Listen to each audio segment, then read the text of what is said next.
Siguiendo con los elementos, vamos a ver el grupo 6A, o denominado calcógenos o anfígenos, o también grupos del oxígeno, porque el grupo más representativo de ese grupo es el oxígeno.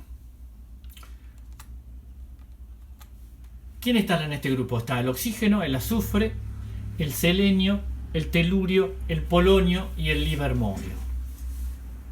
Empezando con el oxígeno, que es el más común, el que nosotros estamos continuamente en contacto porque vivimos gracias a él. Nosotros como seres humanos respiramos, al igual que también todos los seres vivos, y también las plantas lo utilizan, respiramos oxígeno. Es un gas incoloro, inodoro e insípido. Recordemos, inodoro es que no tiene olor, insípido que no tiene gusto.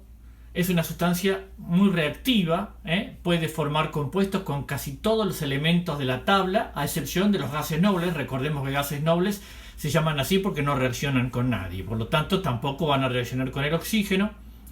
El oxígeno es una sustancia inflamable. Vamos a ver que en la reacción de combustión es muy importante porque se lo utiliza como comburente, es el nombre que recibe, junto al combustible se produce la reacción de combustión. Ustedes saben, si no hubiera oxígeno no se puede producir fuego, por lo tanto también es muy importante en la reacción de combustión. En presencia de los metales, el oxígeno reacciona y forma óxidos. Ustedes acá pueden ver un tornillo que está oxidado. Lo encontramos en forma biatómica, que es el oxígeno que nosotros respiramos. ¿Qué quiere decir biatómica? Es unido un oxígeno con otro oxígeno. Y también se lo puede encontrar en forma triatómica, es decir, 3 moléculas de oxígeno, y recibe el nombre de ozono. Ustedes van a escuchar hablar del ozono. El ozono es un compuesto que está en nuestra atmósfera, en la estratosfera, y forma una capa que nos protege de la radiación ultravioleta del sol. Esta capa es muy importante porque filtra los rayos solares y permite la vida en la Tierra. Si no existiera esta capa de ozono, no existiría la vida en la Tierra, porque la radiación ultravioleta acabaría con toda la vida en nuestro planeta. Por eso es muy importante. Y esa capa, últimamente se ha descubierto de que hay algunos compuestos como el cloro y el bromo que rompen el ozono. Entonces, cuando nosotros liberamos a la atmósfera, al aire, algunos compuestos con mucho cloro o con bromo, como por ejemplo las sustancias denominadas clorofluorocarbonadas, estas sustancias van rompiendo esas moléculas de ozono y van adelgazando la capa. ¿Por qué? Porque es más alta la tasa de rotura de las moléculas de ozono que la tasa de formación de moléculas que tiene la naturaleza. Entonces, cuando por culpa del hombre se rompen más rápido el ozono de lo que la naturaleza lo forma, esa capa empieza a adelgazarse. Entonces, ¿qué pasa? Se monitorea. Acá estamos viendo el agujero de la capa de ozono. Se va monitoreando tratando de que esa capa se restituya. Para eso se han prohibido ciertos aerosoles que nosotros utilizábamos muchísimo, ya sea como desodorante de ambiente, desodorante personal, pinturas, refrigerantes de aires acondicionados, que tenían estos clorofluorocarbonados y que eran los responsables de dañar el ozono. Si ustedes se fijan, yo ahora les voy a mostrar en un desodorante, como dice abajo, no contiene clorofluorocarbonados que dañan la capa de ozono.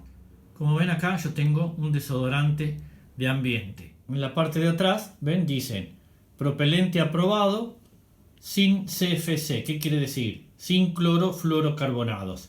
No daña la capa de ozono. Ustedes fíjense, la mayoría de los aerosoles que tienen en su casa deben tener ese cartelito. El ozono también es empleado en terapias para aliviar enfermedades como artritis, enfermedades óseas, o sea, de los huesos, hepáticas del hígado o neurológicas del sistema nervioso. Este compuesto, el ozono, introducido al organismo, desencadena una serie de reacciones que ayuda a combatir estos trastornos. También el oxígeno forma parte de la molécula del agua. Nosotros estamos rodeados de agua, ya sea en todas sus manifestaciones, sólida, líquida o gaseosa, y en forma de lago, río, mar, océano, nieve, etc. Es muy importante el agua para la vida, para el desarrollo de la vida. También el oxígeno se lo utiliza en medicina, también se lo utiliza para la práctica de buceo, ya sea la práctica deportiva o la práctica de investigación arqueológica. O sea, usamos tubos de oxígeno para poder respirar bajo el agua. El oxígeno también, como es un comburente, como dije hace un rato, y participa de la reacción de combustión, se lo utiliza para los cohetes, para la propulsión de los cohetes. Tanto como para el programa Apolo, que fue el que llevó al hombre a la luna en 1969, utilizaba querosene como combustible y utilizaba el oxígeno como comburente. Se mezcla y se produce la combustión. El transbordador, que bueno, hoy en día se dejó de utilizar, pero utilizaba hidrógeno como combustible y oxígeno como comburente. También el oxígeno se lo utiliza mucho en los talleres de soldadura, para el equipo de autógeno, para cortar metales o para soldar. Se utilizan dos recipientes, uno que tiene acetileno como combustible y otro que tiene oxígeno.